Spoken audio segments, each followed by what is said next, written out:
The gunshot that rang out 3 blocks away made Helena Ives look up from the dusty floorboards she had been scrubbing for the past 2 hours, her hands raw and aching in the July heat of Palisade, Colorado in 1884. She had been working at the Silver Star Saloon for 6 months now, trying desperately to pay off the debt her late father had left behind when he died of pneumonia that bitter winter. Barnaby Zimmerman, the town's most ruthless creditor, had purchased every outstanding loan her father owed, and now he owned her future unless she could scrape together $300 before the end of summer.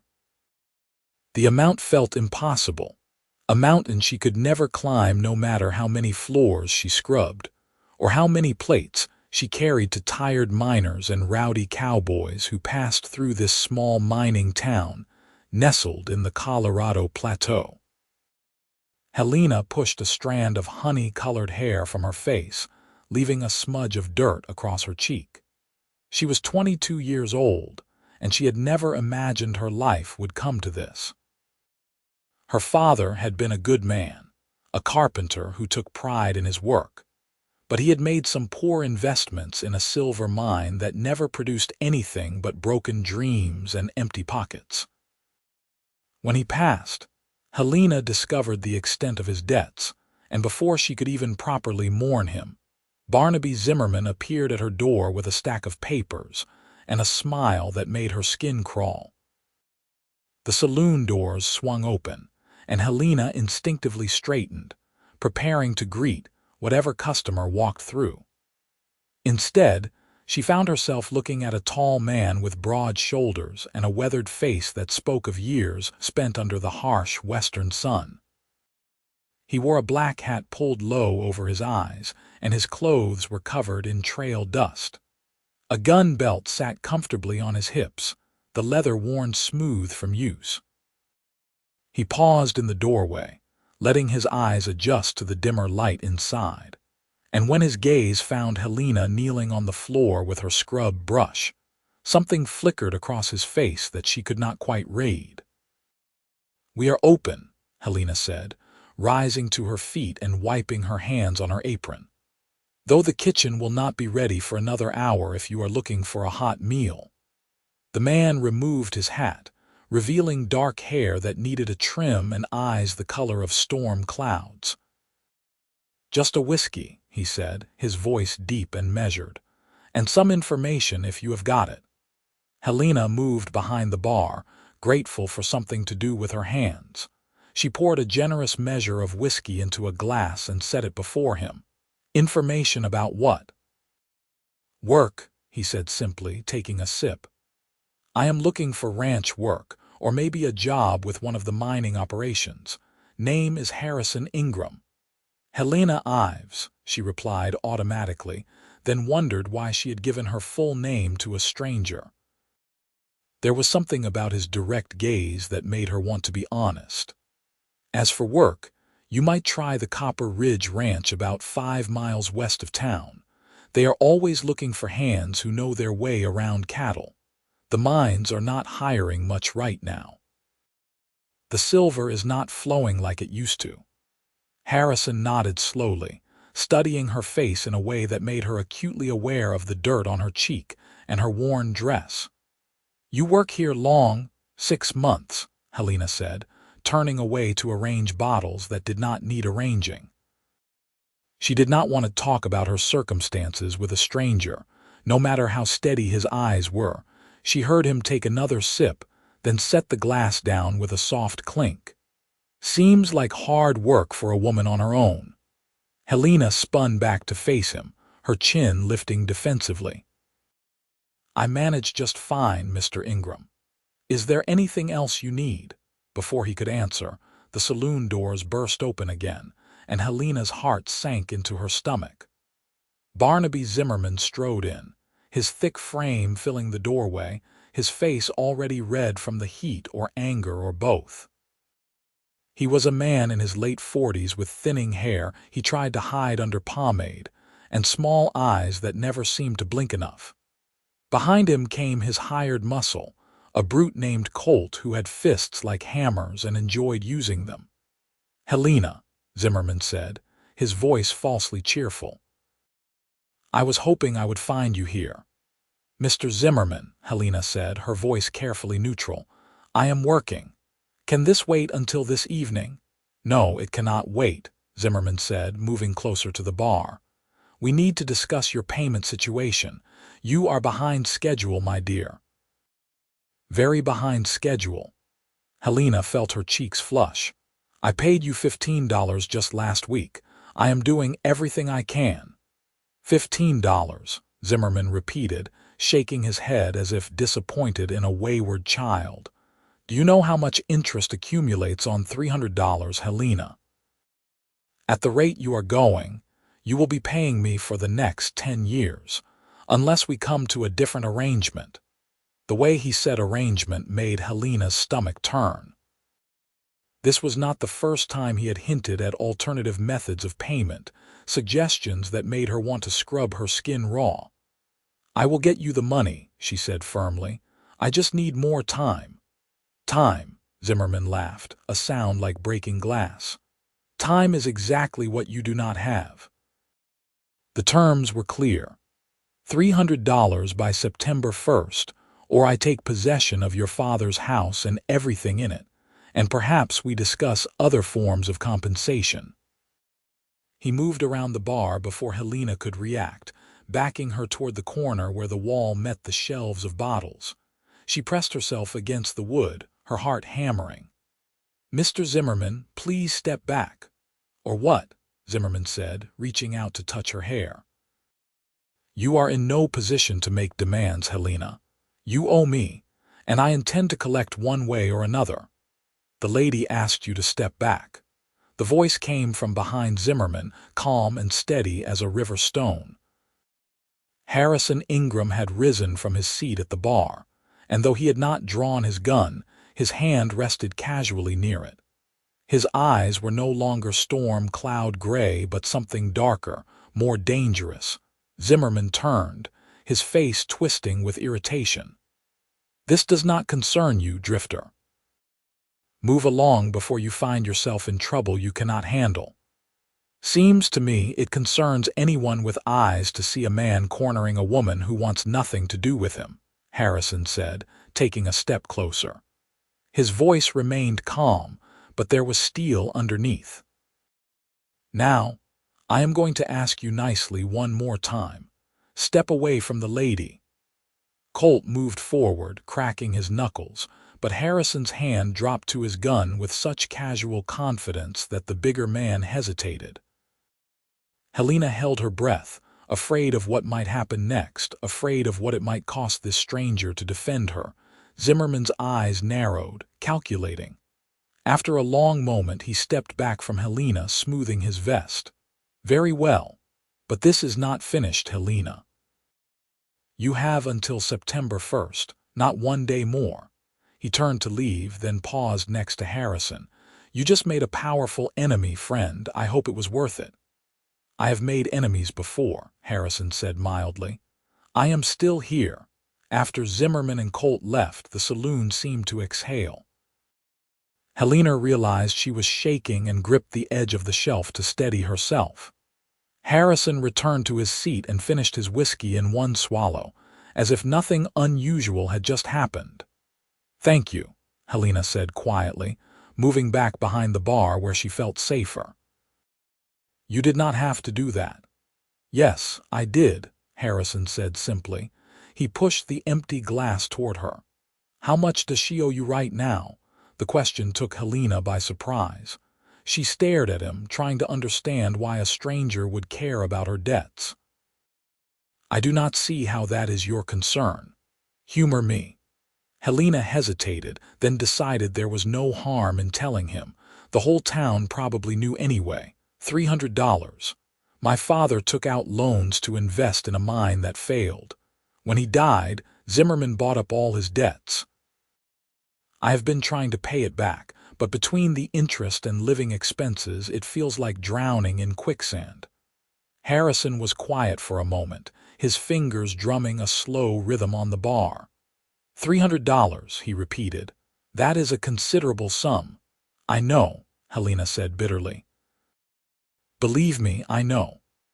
What will you do if you cannot pay by September?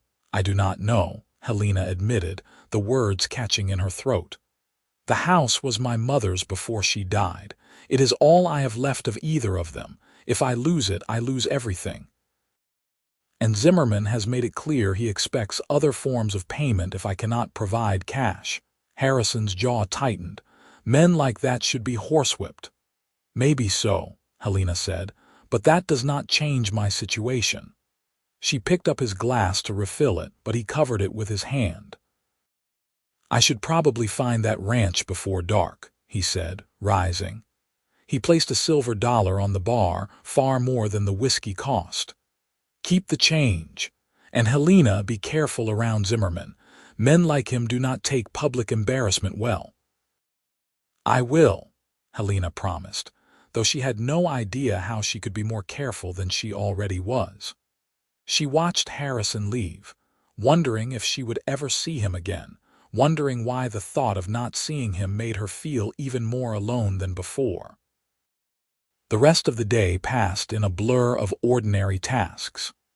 Helena served drinks, swept floors, and tried not to think about the confrontation with Zimmerman or the stranger who had defended her. When her shift finally ended near midnight, she walked home through streets silvered by moonlight, her body aching with exhaustion. Her father's house stood at the edge of town, a modest structure with a small porch her father had built with his own hands. Helena let herself in, lit a lamp, and sank into the worn chair by the fireplace. The house felt empty now, haunted by memories of better times.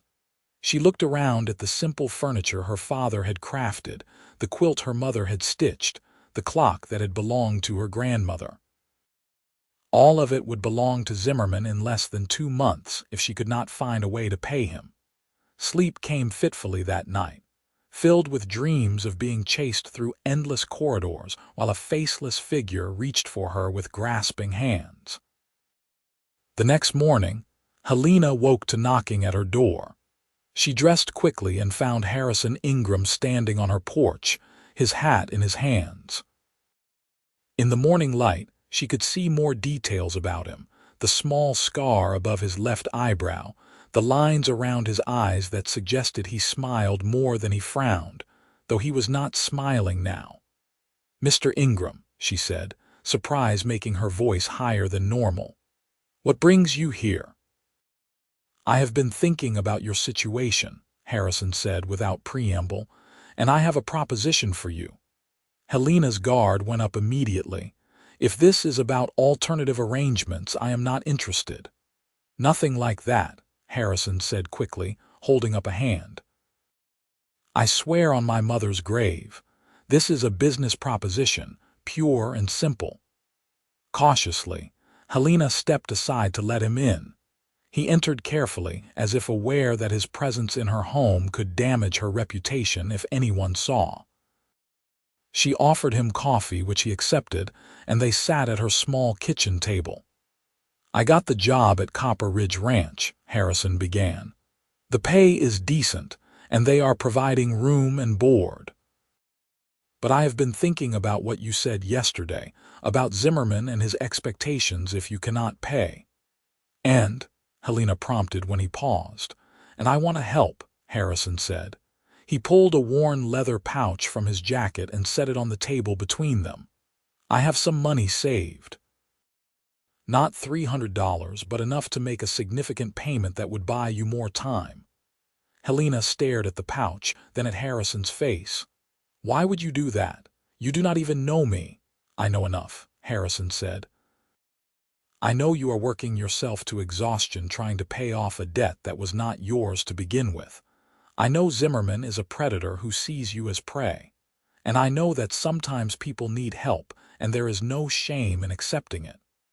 But what would you want in return?" Helena asked, unable to believe anyone would help without expecting something back. Her experience had taught her that kindness always came with a price. Harrison met her eyes steadily. I want you to let me court you properly. No pressure, no obligations beyond spending time with me when I am not working. If after a few months you decide you cannot stand the sight of me, we part ways as friends and the money is yours regardless. But if we find we suit each other, then maybe we can build something together. A partnership. Helena sat back, stunned. That is the most unusual proposal I have ever heard. I suppose it is, Harrison admitted, a slight smile finally touching his lips. But I am not a usual sort of man. I am 30 years old, Helena. I have spent the last decade drifting from place to place, working ranches and doing odd jobs. I have saved my money because I always thought someday I would find a place worth settling down. Yesterday, when I saw you standing up to Zimmerman even though you were scared, I thought maybe I had found not just a place, but a person worth settling down for. You do not even know me, Helena repeated, but her voice was softer now, touched by something she was afraid to name. Then let me get to know you, Harrison said. Let me help you out of this situation and then let us see what happens. No promises beyond honesty and respect. What do you say? Helena looked at the pouch on the table, then at Harrison's face. She had been alone for so long, fighting so hard just to survive, that the idea of someone offering help without demanding her dignity in return seemed impossible. But there was something in Harrison's eyes, a steadiness and sincerity that made her want to believe him. How much is in the pouch? She asked quietly. $150, half of what you owe. It would buy you time to earn the rest without Zimmerman pressuring you.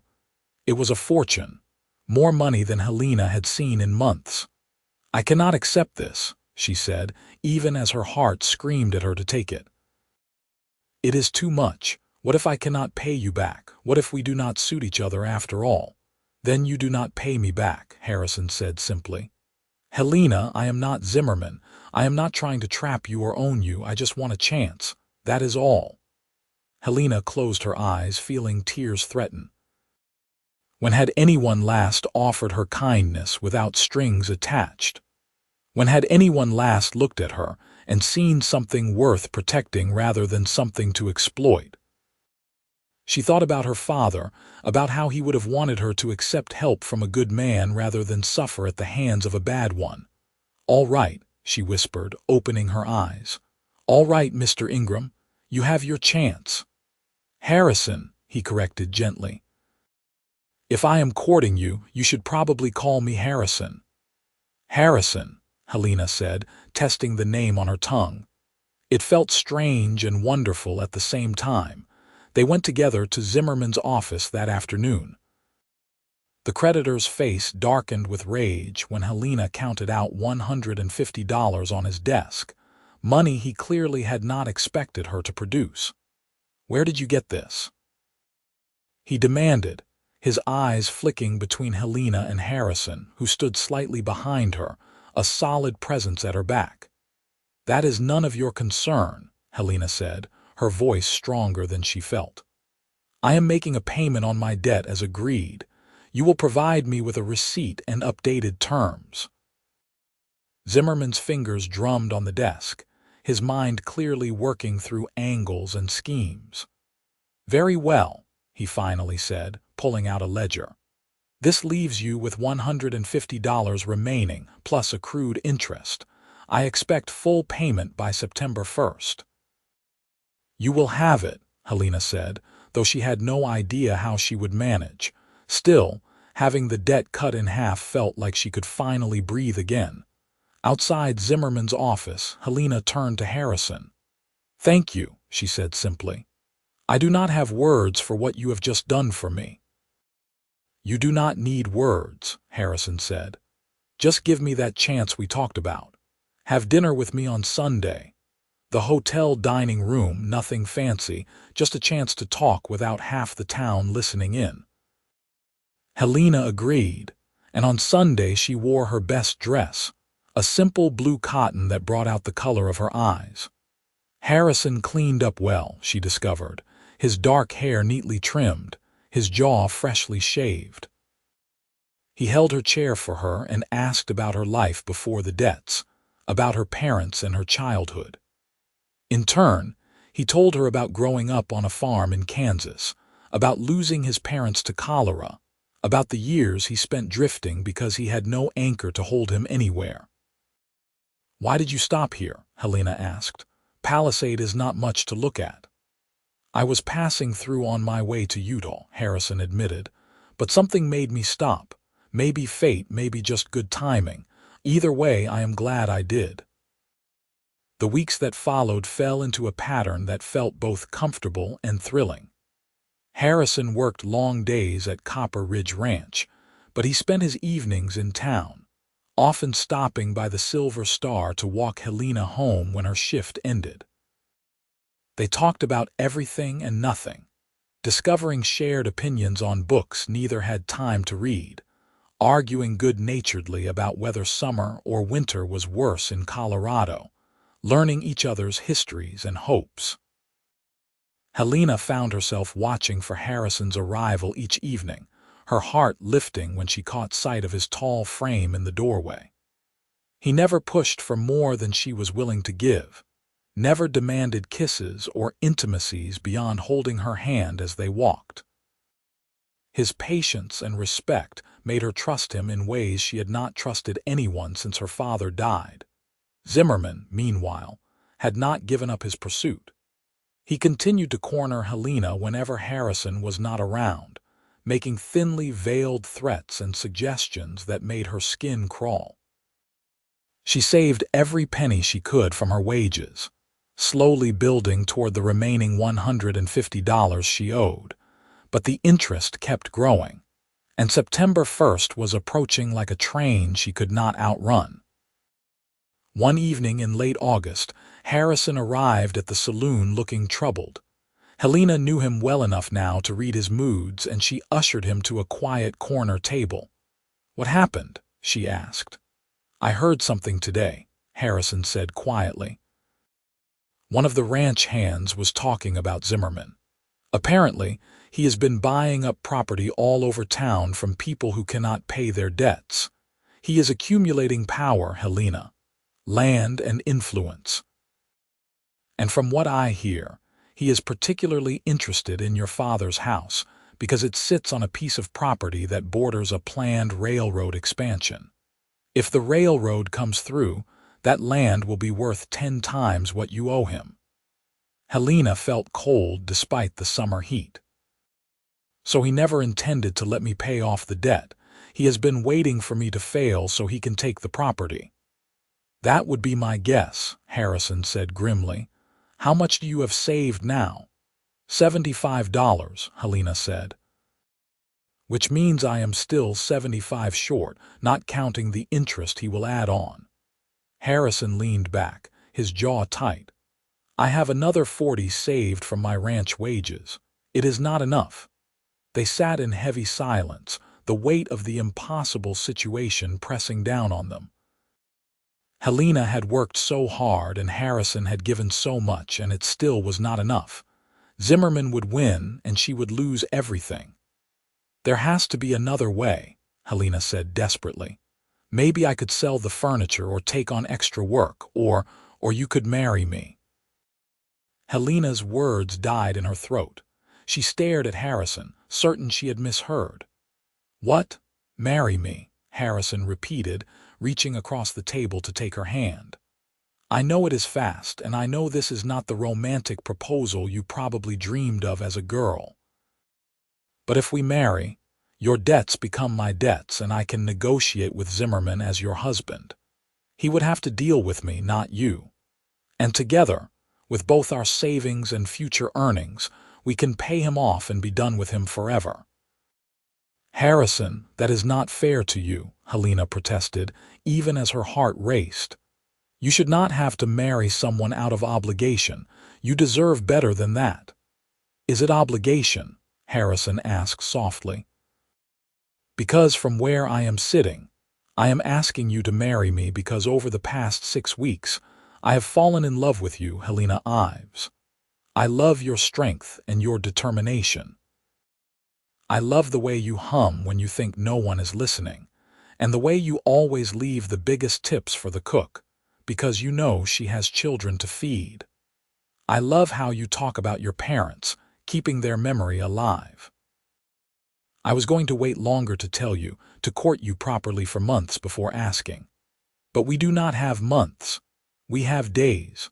So yes, part of this is practical, but the rest of it is my heart telling me I found something rare and precious, and I am not fool enough to let it slip away. Tears streamed down Helena's face, and she did not bother wiping them away. I love you too, she whispered. I have been afraid to say it, afraid to believe it, but I do. You are the best man I have ever known, Harrison Ingram. Then marry me, Harrison said again. Marry me tomorrow, and we will face Zimmerman together. Yes, Helena said, laughing through her tears. Yes, I will marry you. They were wed the next afternoon in a simple ceremony at the small church on Main Street. The pastor, an elderly man named Reverend Matthews who had known Helena's parents, performed the service with joy evident in his voice. Helena wore her mother's wedding dress, altered to fit her smaller frame, and carried wildflowers Harrison had picked that morning. He wore his best suit, borrowed from the ranch foreman, and when he slipped a simple gold band on her finger, his hands trembled slightly. I promise to be a good husband to you, Harrison said quietly as they stood before the altar. To protect you and provide for you and love you all my days. I promise to be a good wife to you, Helena replied, her voice steady despite her emotions. To stand beside you and support you and love you with everything I have. When the pastor pronounced them man and wife, Harrison cupped Helena's face gently and kissed her, a soft press of lips that promised years of deeper affection to come. The few townspeople who had attended applauded, and for a moment, Helena forgot about Zimmerman and debts and railroad expansions. For a moment, there was only Harrison and the future they would build together. Reality returned the next morning when they went together to Zimmerman's office. The creditor's face went through several shades of red when they presented their marriage certificate. This changes nothing, he blustered. The debt is still owed. The debt will be paid, Harrison said calmly. He placed $115 on the desk, the combined total of their savings. This leaves us $35 short. I propose we pay that amount over the next 5 weeks, $7 per week. We will also require proper documentation showing the debt paid in full and the lien on the property released. Zimmerman's eyes narrowed. And if you miss a payment, we will not, Harrison said. But if we do, you can add reasonable interest. Not the usurious rates you have been charging, but something fair and legal. For a long moment, Zimmerman stared at them, clearly trying to find an angle to refuse. But with Helena now married, and her husband standing before him with confidence and steel in his eyes, he had lost his leverage. He could not intimidate or pressure Helena anymore, and he could not refuse a reasonable payment plan without looking like exactly what he was, a predator who had been outmaneuvered. Fine, he spat. $7 per week for 5 weeks. But if you are late even one day, I will foreclose immediately. Agreed, Harrison said.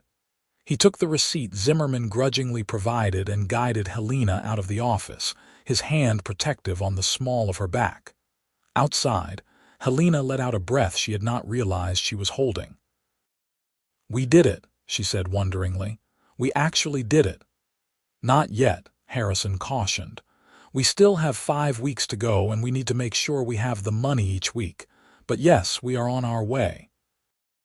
They moved Helena's few belongings into the small cabin Harrison had been renting near the ranch. It was cramped with 2 people instead of 1, but neither of them minded. They fell asleep each night with their bodies pressed close together, learning the rhythm of each other's breathing, discovering the comfort of not being alone. True to their word, they made their payment each week. Harrison worked extra hours at the ranch, and Helena continued her job at the Silver Star, though now she walked to work with her head high, no longer afraid of what Zimmerman might do.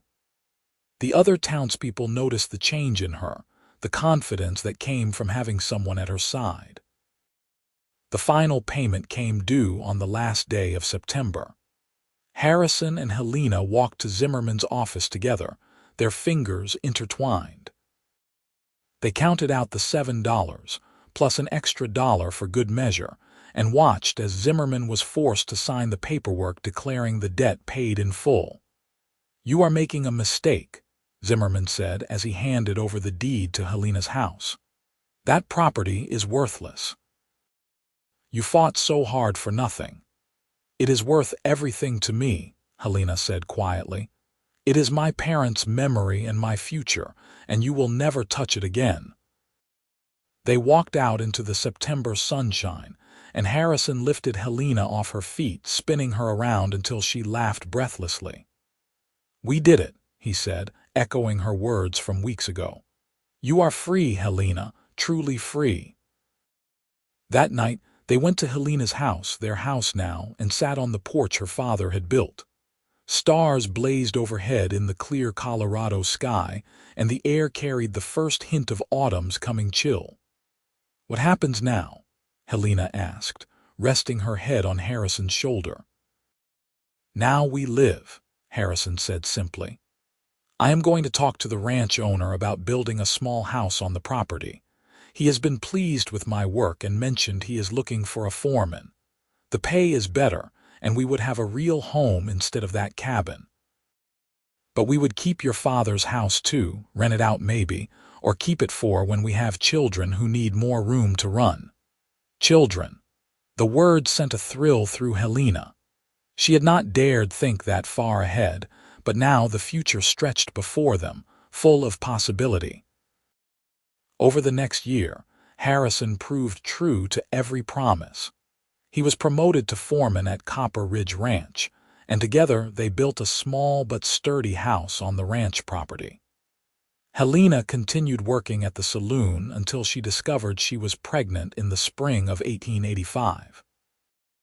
Harrison nearly fell off the porch when she told him, then picked her up carefully as if she might break, his eyes shining with unshed tears. "A baby," he said wonderingly. "Our baby." Their son was born in December, a squalling, healthy boy they named Henry after Helena's father. Harrison held his son with a tenderness that made Helena fall in love with him all over again. This strong man turned gentle by the tiny life in his arms.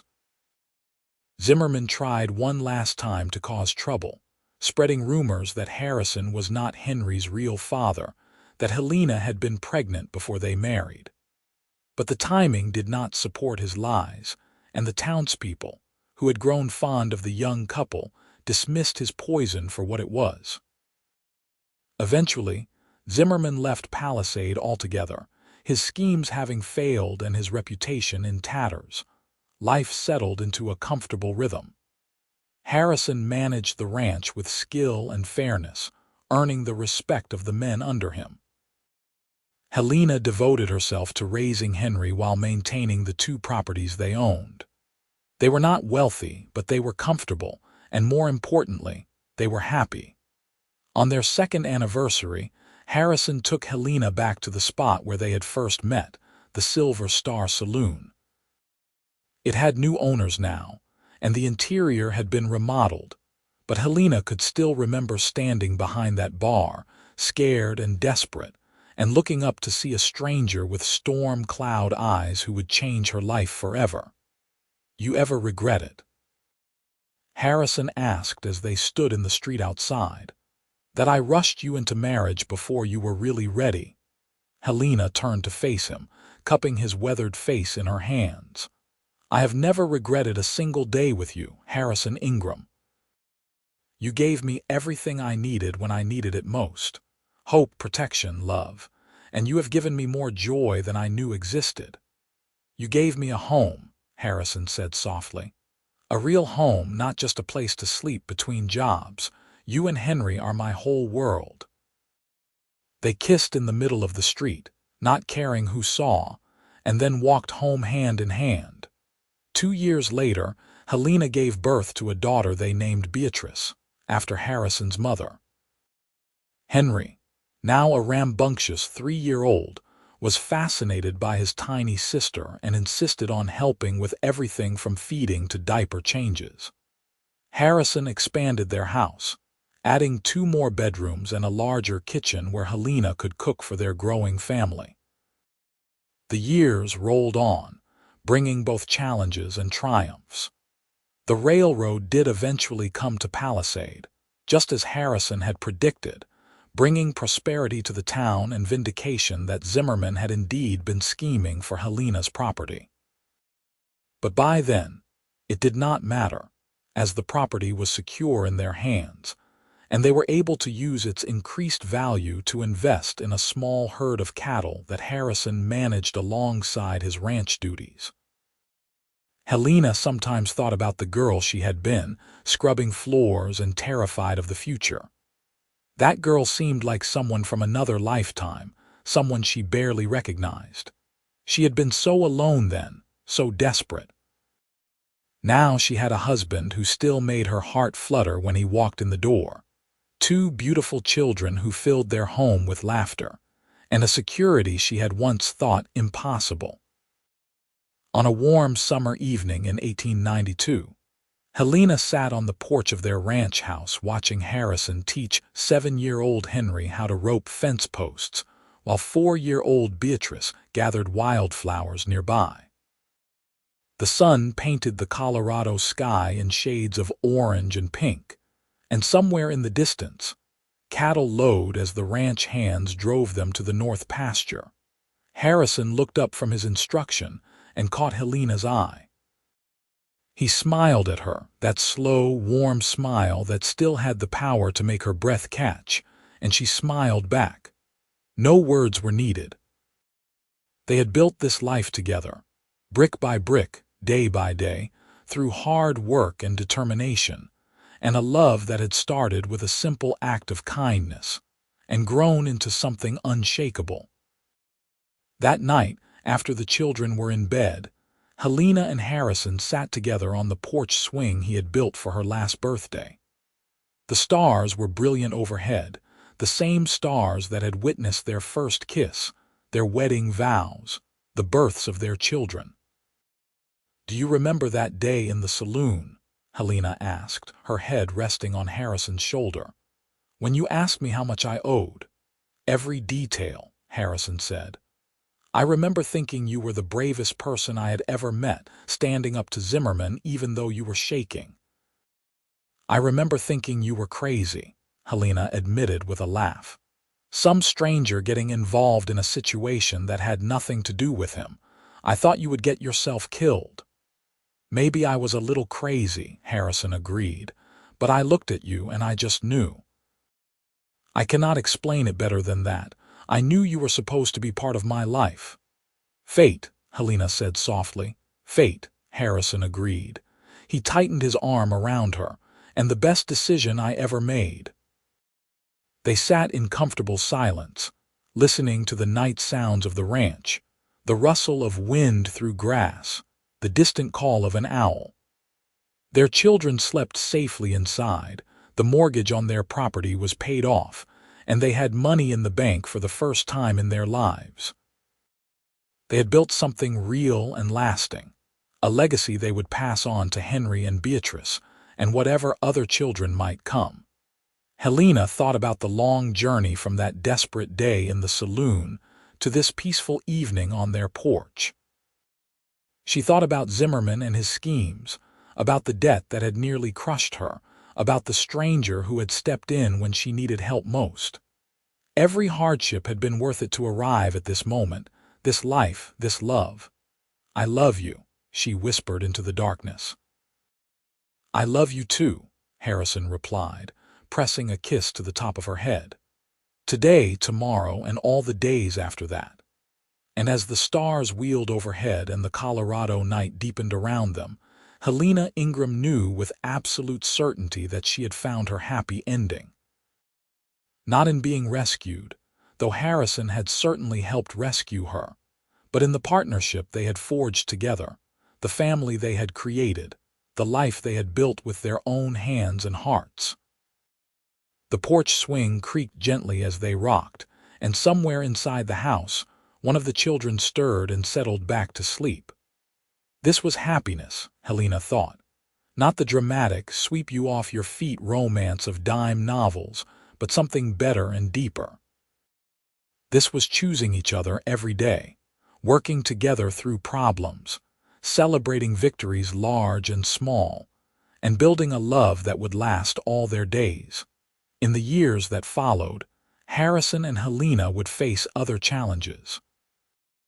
There would be harsh winters and drought-plagued summers, illnesses that frightened them and losses that grieved them. But they would face everything together, their bond only growing stronger with time. They would watch their children grow and marry and have children of their own. They would grow old side by side, their hands weathered by work but still reaching for each other in the night. And someday, many years in the future, their grandchildren would ask how Grandma and Grandpa met. Helena would smile and tell them about a cowboy who walked into a saloon on a July day in 1884, who saw a woman in trouble and asked a simple question that changed two lives forever. She would tell them about courage and kindness, about love that grows from respect and partnership, about building something meaningful through hard work and dedication. But that was all in the future. On this summer evening in 1892, Helena and Harrison simply sat together on their porch, grateful for the present and hopeful for the future, knowing they had found in each other something precious and rare. They had found home.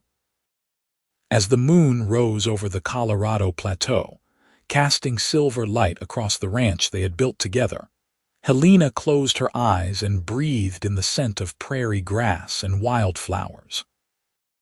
Behind her closed eyelids, she could still see that moment in the saloon, the moment when a stranger had stepped forward and asked, "How much does she owe you right now?"